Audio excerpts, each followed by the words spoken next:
तो जेजेके का last chapter यानी चैप्टर 271 आ चुका है। और जब मैं इस चैप्टर को पढ़ रहा था तो मुझे फील तो ऐसा ही हो रहा था कि पिछले चैप्टर्स की तरह ही ये चैप्टर भी एक ट्रैश ही है। लेकिन सरप्राइजिंगली इस चैप्टर का कुछ पार्ट मुझे काफी ज्यादा इंटरेस्टिंग और काफी ज्यादा सेटिस्फाइंग लगा।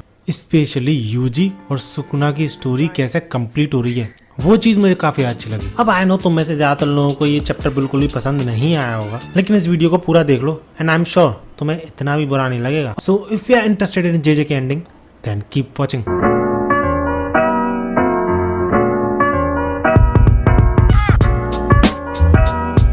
चैप्टर की स्टार्टिंग होती है उसी केस से जहां पर कि इस लड़की को अपने फियांसे का चेहरा कुछ ऐसा दिखने लगा था। जिसके बाद नोवारा इस लड़की की पूरी बॉडी पे चेक करती है, लेकिन कहीं पर भी किसी भी तरीके का कर्स मार्क नहीं प्रेजेंट होता, जिस वजह से इन तीनों को ही यानी नोवारा, यूजी और मेगुमी को समझ में नहीं आ रहा था कि आखिर ऐसा हो कैसे सकता है। लेकिन फिर से अपना यूजी ये प्रूफ कर देता है कि वो कितना ज्यादा स्मार्ट है। वो ये गैस करता है कि प्रोबेबली कोई ना कोई तो इस लड़की की रेंज में प्रेजेंट है, यानी एक स्पेसिफिक डिस्टेंस पे प्रेजेंट है, जिस वजह से वो दूर से ही अपनी कर्स टेक्निक को इस लड़की पे अप्लाई कर पा रहा है। लेकिन क्योंकि ये सब लोग एक टाउन के बीच में प्रेजेंट थे तो कोई गैस ही नहीं कर सकता था कि किस बंदे ने इस लड़की के साथ ऐसा किया है, क्योंकि काफी सारी बिल्डिंग्स प्रेजेंट है आसपास, उसमें कितने सारे लोग प्रेजेंट हैं, तो ऑब्वियसली कल्प्रिट को आइडेंटिफाई करना काफी ज्यादा मुश्किल है। अब वीडियो पे वापस आए तो इस मेन ट्रायो के बीच अगेन वही फनी मूवमेंट शुरू हो जाते हैं, क्योंकि जब यूजी आइडिया देता है कि उन्हें एक ओपन ग्राउंड में ले जाना चाहिए इस लड़की को, सो डैट जब वो कल्प्रिट आसपास प्रेजेंट होगा तो हम पहचान लेंगे उसे। जिस पे मेगुमी लाइक हाँ ऐसा हो सकता है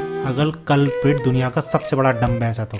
और इसके रिएक्शन में नोवारा मजे लेने लग जाती है यूजी के, और अपने आप को इंटेलिजेंट प्रूफ करते हुए नोवारा आइडिया देती है कि क्यों ना हम इस लड़की को यूजी को दे दें, वो आसानी से इस लड़की के साथ दूर भाग पाएगा और उस बंदे की रेंज से बाहर निकल पाएगा। और जब अगेन वो बंदा रेंज में आएगा और इस लड़की पे उसकी कर्स टेक्निक एक्टिवेट होगी तो हमें तुरंत ही पता चल जाएगा। जिस पे फिर से मेगुमी जवाब देते हुए बोलता है हाँ ऐसा हो सकता है, उसे कुछ पता थोड़ी चलेगा जब हम ये सब कुछ करेंगे, उसे तो कुछ समझ में नहीं आएगा कि क्यों हम यूजी को दे के इस लड़की को भगा रहे हैं, और वो तो बहुत अच्छा इंसान है ना जो यूजी के पीछे पीछे भागेगा।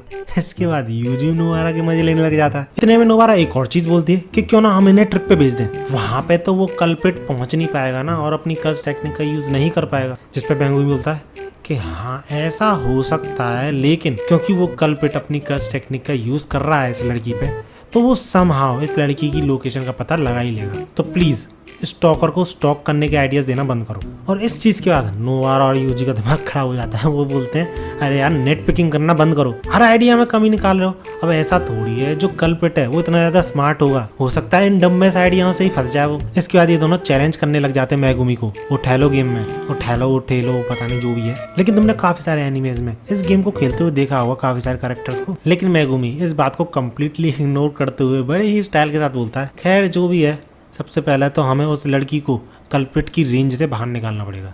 जिस पे यूजी भी लाइक अरे यार हम भी तो यही कह रहे थे जब से। बट इसके बाद जाके मेगुमी क्लियरली बताता है कि मेरा प्लान ये नहीं है कि लेके भागो उस लड़की को खुले ग्राउंड में चले जाओ, बट उसके प्लान में इस बिल्डिंग का रोल है जो कि ऑलमोस्ट 150 मीटर्स लंबी है। तो बेसिकली मेगुमी के प्लान के अकॉर्डिंग सबसे पहले तो वो उन दोनों को नॉर्मली बिहेवियर के साथ इस बिल्डिंग के टॉप पे पहुंचाएंगे, जिसके बाद उस कल्प्रिट को रेंज में रहने के लिए बिल्डिंग में एंटर करना पड़ेगा। तो बस इन तीनों को करना क्या है कि इस बिल्डिंग के चारों तरफ नजर रखनी है कि कौन कौन एंटर कर रहा है, और जैसे ही इन्हें किसी पे शक होता है उसको धड़ दबोचना। और क्योंकि वो कल्प्रिट इस लड़की के थ्रू शायद बातें भी सुन सकता था, तो इसलिए मेगुमी उस कपल के जाने के बाद यूजी और नोवारा को प्लान बताता है अपना। और भाई साहब जैसे ही ये लड़की 40th फ्लोर पे पहुंचती है उसके तुरंत ही बाद इसको अपना फियांसे नॉर्मल दिखने लग जाता है, यानी मेगुमी का प्लान वर्क कर गया था। अब उन्हें नजर रखनी थी कि कौन एंटर कर रहा है बिल्डिंग में। एंड इतने में नोवारा की नजर जाती है एक सस्पिशियस बंदे पे जो कि दूसरे बिल्डिंग के टेरेस पे खड़ा था, और वो तुरंत ही समझ जाती है कि यही कल्प्रिट है।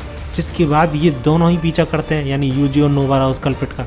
एंड जैसे ही नोवारा और यूजी इस बंदे की रेंज में आते हैं तो इन दोनों का चेहरा भी कुछ ऐसा दिखने लग जाता है। एंड मौका दिखते ही ये कल्प्रिट भागने लगता है, लेकिन सही टाइम पे मेगुमी आके इसको दबोच लेता है, इसको रंगे हाथ पकड़ लेता है। इसके बाद जब उस लड़की से पूछा जाता है कि क्या वो इस लड़के को जानती है, तो वो तुरंत ही मना कर देती है, जैसे कि कोई भी लड़की अपने एक्स का चेहरा तक भूल जाती है। लेकिन इस केस में ये दोनों बॉयफ्रेंड गर्लफ्रेंड नहीं थे। बेसिकली ये लड़की एज अ हॉस्टेस की तरह काम करती थी एक क्लब में, और इस लड़के ने इस लड़की को एक बहुत ही महंगा पर्स दिया था। जिसके बाद इस लड़के को पता चली होगी कि इस लड़की की शादी होने वाली है और फियांसे कोई और है। तो बस बन गया एक स्टॉकर और लग गया इस लड़की के पीछे। अब इस चीज पे इन तीनों के ही अलग अलग पॉइंट ऑफ व्यू थे, लेकिन जब इन तीनों के बीच में बातें चल रही थी तो यूजी का ध्यान जाता है इस लड़के पे जो कि काफी ज्यादा डिप्रेस्ड था।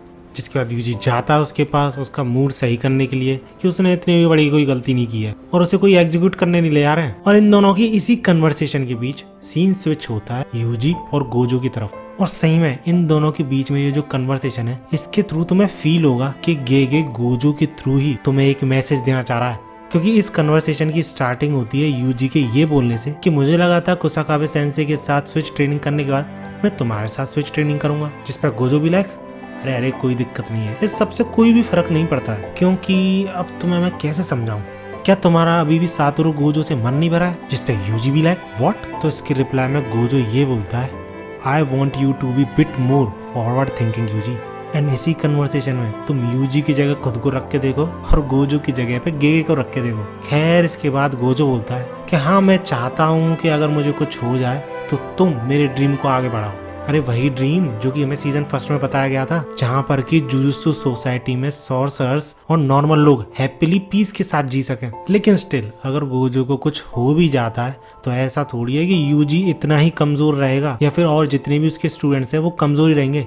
ऑब्वियसली वो और भी ज्यादा स्ट्रांग बनेंगे और हो सकता है इवन उसे भी सरपास कर दें। और गोजो सिर्फ ऐसा कह नहीं रहा है, वो ये चाहता है कि एटलीस्ट उसके स्टूडेंट्स में से कोई एक बंदा तो ऐसा निकले जो इतना स्ट्रांग बन जाए कि गोजो की स्ट्रेंथ के बारे में भूल ही जाए। इस पे यूजी भी like none of us could ever forget you.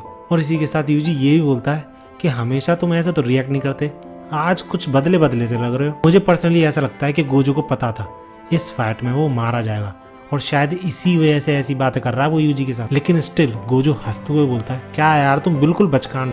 ये मेरा कॉन्फिडेंस बोल रहा है जो कि अपनी चरम सीमा पे इस वक्त, क्योंकि इफ यू रिमेम्बर गोजो ने काफी तगड़ी ट्रेनिंग की थी प्रिजन रियल में। दैट्स व्हाई गोजो का कॉन्फिडेंस और भी ज्यादा बढ़ चुका है। या फिर ये सारी चीजें गोजो ऐसे ही बोल रहा है यूजी को that he is expecting great things from Yuji. और इसी फाइनल स्माइल के साथ गोजो का फेयरवेल हो जाता है। इसके बाद शायद ही हमें कभी गोजो दिखाया जाएगा आगे। इसके बाद हमें वापस यूजी और इस बंदे की कन्वर्सेशन दिखाई जाती है जिसमें कि यूजी इस लड़के से बोलता है कि हाँ मुझे पता है तुमने गड़बड़ कर दी है, लेकिन अपनी गलती को मानो और आगे बढ़ो।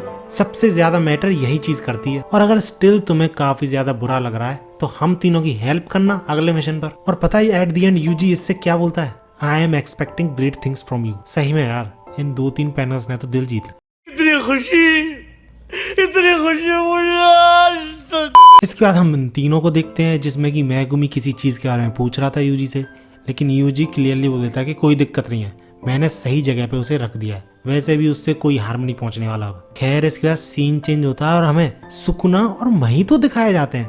अब सुकुना तो एक्सपेक्टेड था मुझे, लेकिन ये महितो कहाँ से आ गया।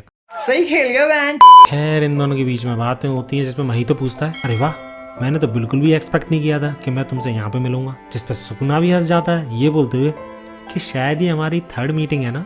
इसके बाद इन दोनों के बीच में काफी सारी बातें होती हैं जिसमें कि क्लियरली हमें पता चलता है कि ये दोनों जहाँ पर बातें कर रहे हैं ये एक पाथवे है जहाँ से कि हर सोल गुजरती है अपने जर्नी के एंड पे पहुंचने के लिए। और महितो ये भी बोलता है कि सुकुना खुद से और बाकी सारे लोगों से झूठ बोल रहा था कि वो अपनी मन मुताबिक जीता है और ये सारी चीजें वो ऐसे ही कर रहा है, जितने भी लोगों को तड़पाया मारा। लेकिन महितो के अकॉर्डिंग वो ये सब कुछ रिवेंज के लिए कर रहा था। जिस पे सुकुना हंसते हुए बोल देता है डिफरेंस क्या है, जो मुझे करना था वो मैंने किया, फिर चाहे वो रिवेंज के लिए हो या फिर मेरे मन मुताबिक चीजें हो। उसे जीने का सिर्फ एक ही तरीका पता था और उसी तरीके से वो जिया है। लेकिन इसी के बाद सुकुना रियलाइज करता है कि नहीं, उसके पास 2 रास्ते थे जिस तरीके से वो जी सकता था, लेकिन वो गलत टाइम पे कर्सेस के चक्कर में पड़ गया, उसके अंदर से कर्स एनर्जी पैदा होने लगी और वो गलत रास्ते पे चला गया। और इसलिए किंग ऑफ कर्सेस सुकुना खुद ये चीज बोलता है कि अगर कोई नेक्स्ट टाइम होता है मेरे लिए, यानी नई लाइफ आती है, तो वो डिफरेंट पाथ चूज करना चाहेगा। जिसपे महितो काफी फ्यूरियस हो जाता है और ये बोलता है दैट्स सो बोरिंग,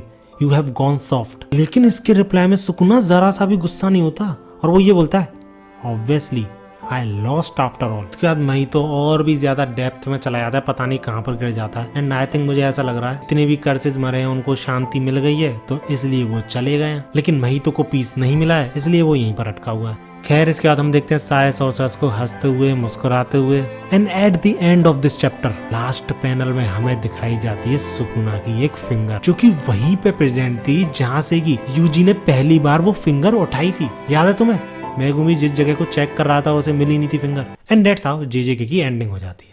अब तुम मुझे कमेंट्स में बताओ तुम्हें कैसी लगी ये मांगा और पीक पॉइंट क्या था इस मांगा का, क्योंकि भैया मेरे लिए तो पीक पॉइंट वही था, गोजो और सुकुना की फाइट। उसके बाद से तो डाउनग्रेड ही होती गई है यार ये मांगा। और एंडिंग भी कुछ खास बढ़िया नहीं लगी, क्योंकि लास्ट के अगर ये कुछ पैनल छोड़ दिए जाए तो बाकी सारे चैप्टर्स 5-6 चैप्टर जितने भी लास्ट में सारे के सारे बेकार है। खैर ये तो मेरा पॉइंट ऑफ व्यू है, अपना पॉइंट ऑफ व्यू कमेंट जरूर बताना। वीडियो अच्छी लगी तो लाइक जरूर करना, ऐसी वीडियोस के मेरे चैनल को सब्सक्राइब जरूर कर लेना।